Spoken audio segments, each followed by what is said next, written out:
और मेरे बहुत जन्म हो चुके हैं, तू नहीं जानता, मैं जानता हूं।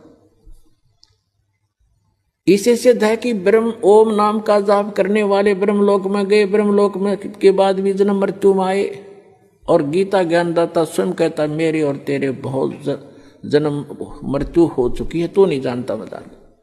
इसलिए गीता ज्ञानदाता 18वें अध्याय के 62वें श्लोक में कहता है कि अर्जुन तू सर्वभाव से उस परमेश्वर की शरण में जा जिसकी कृपा से तू परम शांति को और सनातन परम धाम को प्राप्त होगा। सनातन परम धाम शाश्वतम स्थानम, शाश्वत माने सदा रहने वाला, जिसका कभी क्षय ना हो, कभी नाश ना हो, वो स्थान, वो सत्यलोक है। उसको संत भाषा में सत्यलोक कहते हैं। सत्य का नाश नहीं होता, अविनाशी होता सत्य, वो सत्यलोक है। किसकी शरण में चला जा?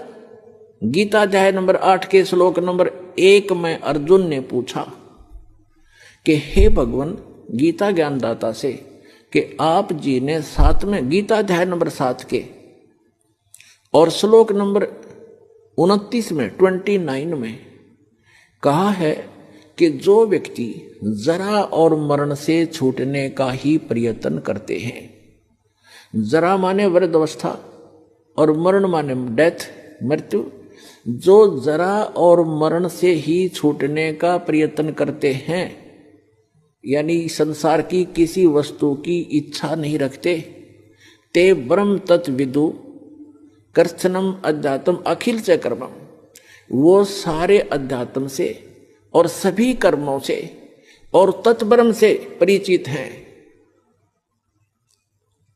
अब गीता अध्याय नंबर 4 के श्लोक नंबर 32 और 34 में 2 कंसेप्ट क्लियर किए हैं। एक तो ये किया है कि सच्चिदानंद घन ब्रह्म स्वयं आकर के वो परम अक्षर ब्रह्म अपने मुख कमल से तत्व ज्ञान बताता है, उसके अंदर उस परमात्मा के पाने की यथार्थ विधि होती है, उसको तत्व ज्ञान कहा है। चौथे अध्याय के 34वें श्लोक में कहा कि अर्जुन तू उस तत्व ज्ञान को जो complete God given complete spiritual knowledge है, पूर्ण परमात्मा परम अक्षर ब्रह्म के द्वारा दिया गया जो सच्चा ज्ञान है, वो तत्व ज्ञान है, उसको तू तत्वदर्शी संतों के पास जाकर समझ, उनको दंडवत प्रणाम करने से, कपट छोड़कर सरलता पूर्वक प्रसन्न करने से वो तत्वदर्शी संत तुझे उस तत्व ज्ञान का बोध कराएंगे, उपदेश करेंगे।